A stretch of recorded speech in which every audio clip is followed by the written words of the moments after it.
All right, I'm confused. Everyone who protests the genocide in Israel is anti-Semitic because they speak out against Israel and they're supporting Hamas. So they're supporting Hamas terrorists. But Qatar, who was on record for help starting and supporting and everything else from us, and was even said by Dumpty himself, Trump Thin-Skin, said that they support terrorist organizations, not only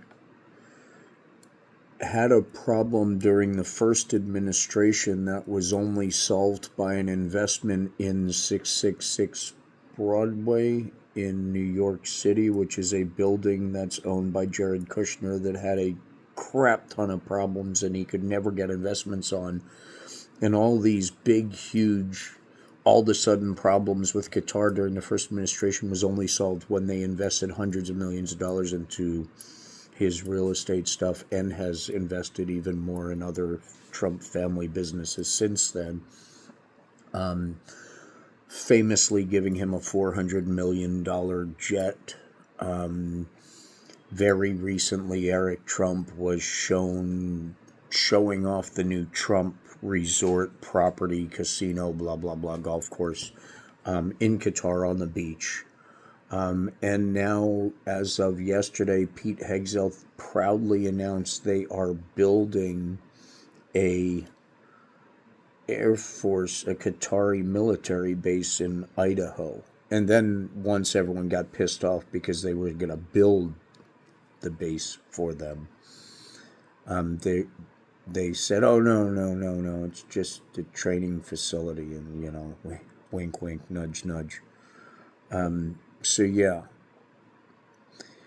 you have to follow each one of these things through its own character line and storyline through the Trump show. It's very important to have that distinction when you're trying to figure out how deep these ties go. And you could do it with everything. You could do it with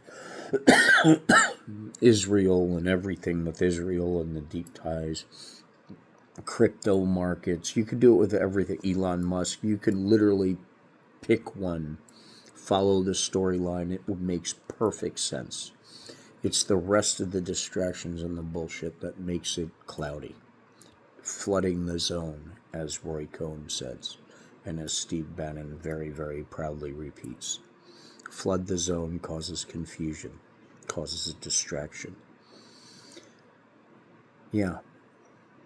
There's business ties and always in every single Trump deal, every tariff deal, everything that you see going on in front of you that has a deal attached to it or supposed deal, even the peace deals, I guarantee you there's a back end for Donald Trump, his family, or one of his very, very close friends that give him kickbacks. That's just the way he does things. Deal with it.